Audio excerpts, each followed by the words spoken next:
Why play Dungeon 12 instead of just D&D? Besides the WotC Hasbro OGL fiasco and some questionable decisions for D&D Beyond? Even if that keeps you from buying new D&D stuff, you may have lots of D&D rulebooks and maybe some Pathfinder books or other systems at home already too. So why not just keep playing them? Why switch to Dungeon 12? Well, if you like what you already have, please keep playing that. There's nothing wrong with any of it. If you still like to play, that's perfectly fine and valid. Nonetheless, Dungeon 12 mustn't necessarily replace any of the big ones. It could be a refreshing addition. Well then, smartass, what makes your RPG so good and refreshing? Two things are extremely important for me. One, flexible character creation, and 2, tactical team combat mechanics. D&D has a respectable amount of classes, races or species respectively now, and a lot of subclasses and variants. Yet, every warrior feels kind of the same, and every wizard tends to use the same core spells over and over again because some of the spells are just clearly better than others. And also, every sorcerer tends to use those exact same spells because between the sorcerer and the wizard spell list is a lot of overlap. If you have a cool character idea and then try to make it in 5th edition, chances are it's not going to work out easily, even if you do multiclass. I for once had to homebrew a lot to create my very unique ideas. I love creating homebrew. Give your meat a good old rub. I made a full Swordmage class for 5th edition, as I really liked the one in 4th edition. Neither the Eldritch Knight nor the Bladesinger did it really for me. They just did not feel like the tanky melee spellcaster of 4th edition that uses blade and magic in synergy and has his own unique spells. That was the fantasy I had in my head.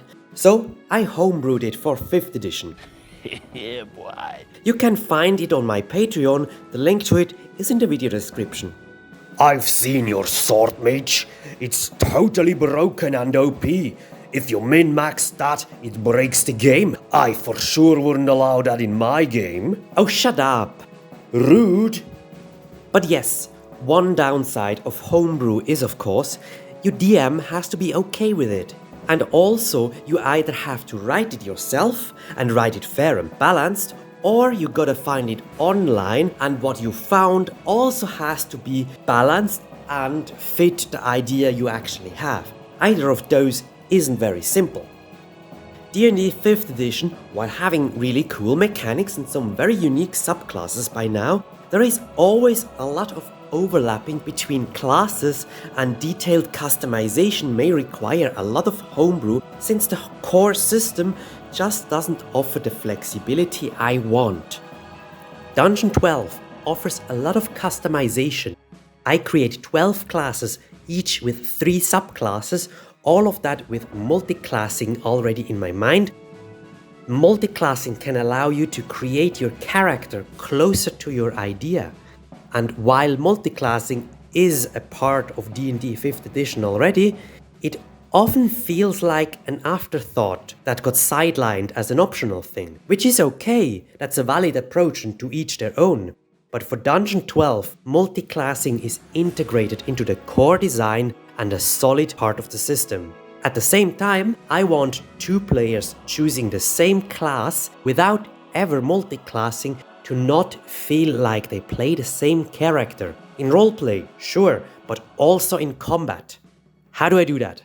To keep it short, max level is going to be 12, and on every single level you have a variation of options to choose from. But you can never choose all the options. Like, you get 6 points to spend on level up abilities, which may cost each between 1 and 3 points, and then there are like 8 different of them to choose from on that very level. And that on every single level, including level 1. Thus, a level 5 warrior made by Ginny may not play the same as a level 5 warrior made by Bob. Also, I want every class to be fun and badass in combat in their own style.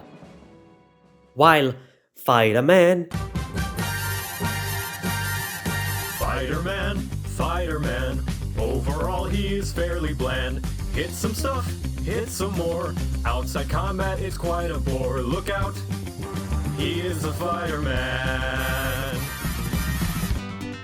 while super beginner friendly, it is kind of boring after the very first session.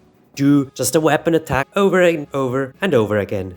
In Dungeon 12, the Warrior, which is more or less the theme of the fighter, plays at its core more like the Battle Master, if you want to compare. But then it has a lot of customization at every single level up.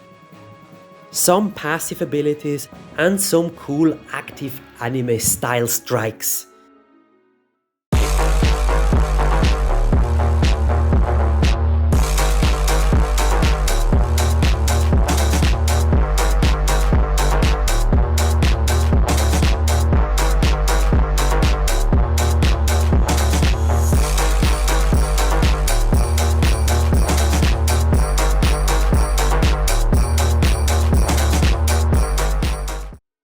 If I want to create Roronoa Zoro from One Piece in my game, I want him to have super cool cinematic moves with his Santoryu style and not just, on level 5, Zoro attacks now twice instead of 1 and that's about it, and then 3 times on level 11. Maybe you have maneuvers that do cool things, sure, but you're still always tied to the basic melee weapon attacks and occasionally add a little bit of an extra effect.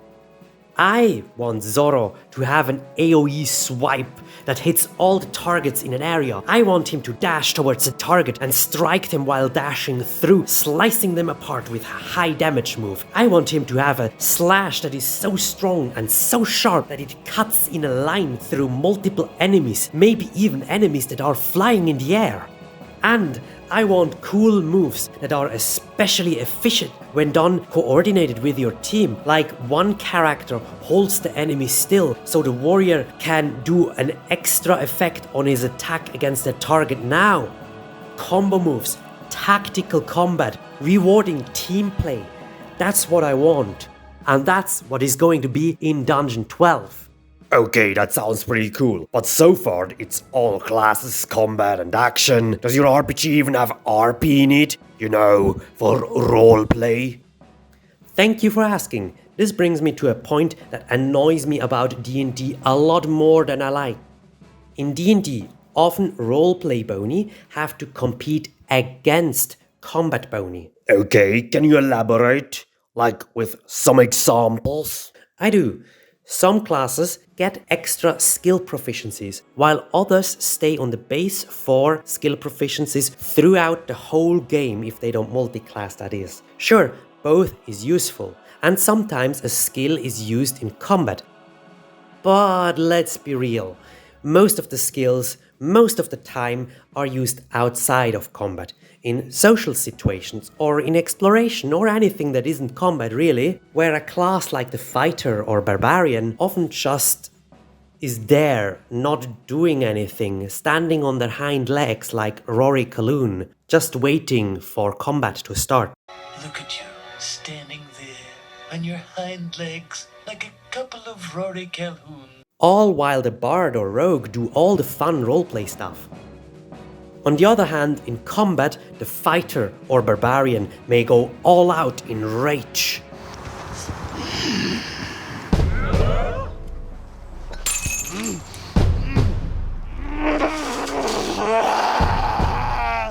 Blood, death, and vengeance! I see the benefits of this. Like, a player who isn't comfortable with role-playing yet may be happy to be a little sidelined during that, and then can be in their element during fights. It's in the name after all, the fighter. But anyone who has ever wanted to play a fighter with some charisma and skills beyond fighting will know, without multiclassing or homebrew, it's kinda hard to make, since the mechanics to back you up aren't really there. Hello. My name is Inigo Montoya. You killed my father. Prepare to die. This is especially clear with feats. I love and hate feats. He hates and loves them. Feats. As he hates and loves himself. There are cool roleplay feats like Keen Mind, Linguist, or Observant. And there are cool combat feats like Sharpshooter, Polar Master, or of course most potent of all, Sentinel. What's so bad about that? They give you choices for roleplay and combat. Well, yes, but actually no. They give choices for roleplay or combat. You get to level 4 and can pick your first feat. What will you pick for your Orc Paladin that is charismatic and also very protective towards their squishy class allies? Orcadin Strongheart is charming, is the face of the party and also wants to protect his beloved friends. Will Strongheart pick Sentinel or Linguist? 99% of people will go with Sentinel as it's just outright better. Linguist can't compete with that.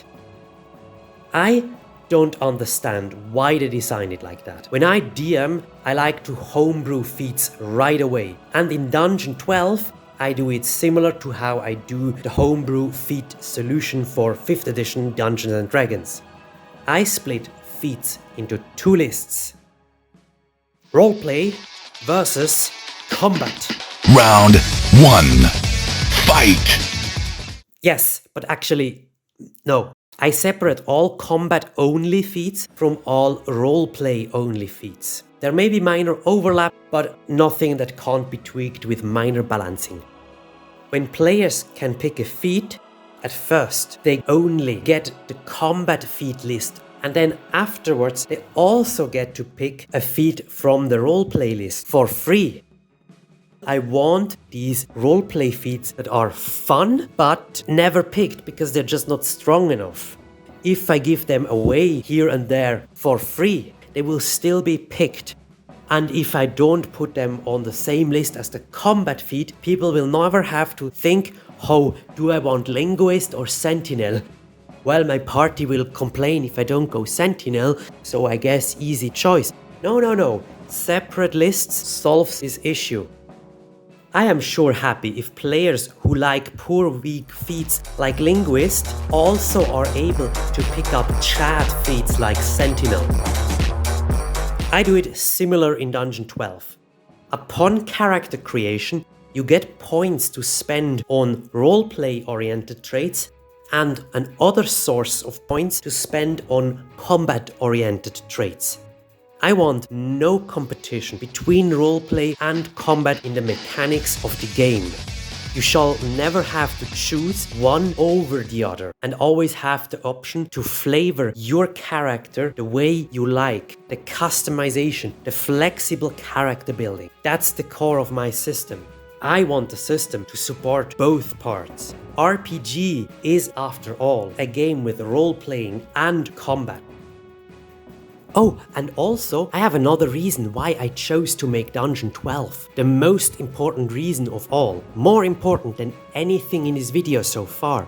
I'm having fun creating a whole new RPG system from scratch. I love doing this. I love creating abilities, breaking my mind over economy systems and what spells and attacks cost, do balancing, create lore snippets, figure out which dice to use and numbers to add, rebalancing abilities and action economy again, creating new abilities building on the old ones, do some research online on other systems, and then rebalance all the stuff again. This may sound like a lot of work to some, and while it sure is a lot of effort, I enjoy doing it.